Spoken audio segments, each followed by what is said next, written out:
أعوذ بالله من الشيطان الرجيم بسم الله الرحمن الرحيم.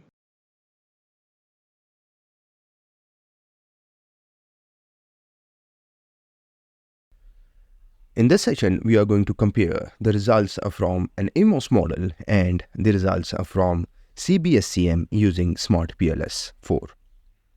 Now, as we know that now SmartPLS4 offers us to design covariance-based models. In this session, I'm just going to do a basic model, a basic measurement model, and compare the results. Now, here is the model with 4 constructs that I have done in AMOS. And I'm going to use this same model in SmartPLS4.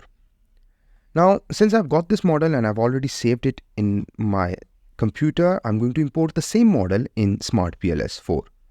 So what I'm going to do is I'm going to go to Files and click Import SPSS AMOS file. So you do not need to redo the model if you have already done it in AMOS. Click here and here is my model. Open it. Now it will ask me which project do I want to put it in, and here is my project, let's say, and the file name is AMOS. Do you want to import that data file? Well, I don't, because I've already got it here, and press apply. Now you've got the same model from AMOS over here as well. Just double check, all good. Yes, it's all good. Now let's first run it in AMOS. Okay. Now to do so, first we are going to go to this output and make sure standardized estimates are selected, and let's run it. Now once I run the model, I'll go to the output, estimates, and what I'm going to do is let me have these standardized estimates. I'm going to copy them into Excel. This is my AMOS output. Let me delete this.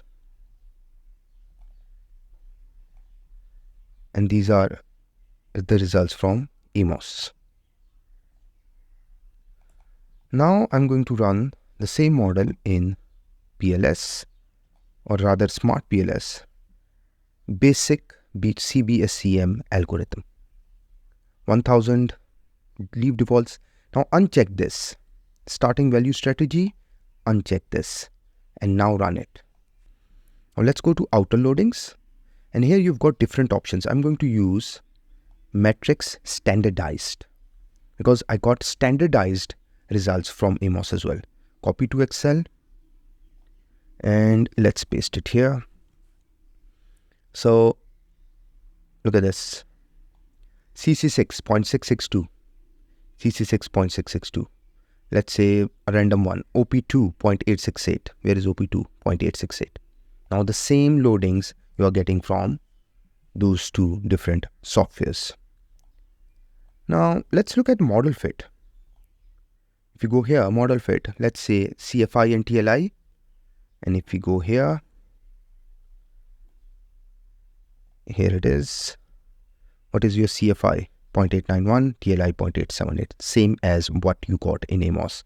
What about RMSCA? 0.086. 0.086. Now the reason to do this video was that I've been asked a number of times by scholars, shall we use AMOS, SmartPLS? And I've told them that if you are an early career researcher, SmartPLS is much better because it gives you that ease of use. It's very easy to use. A simple software giving you all the results. For example, discriminant validity here, HTMT. AMOS does not give you HTMT. You will have to calculate HTMT manually. Now in this case, you've got your HTMT results here. So you don't have to worry about calculating it manually here as well. Now, let's go to the output, open report, and you can have Forner and Larker criterion as well. All calculated, all done. The problem with AMOS is all of this will have to be done manually. Now, this is how the results of the two softwares compare. The reason for my preference for SmartPLS is because of its ease of use and ready to use results. Thank you very much.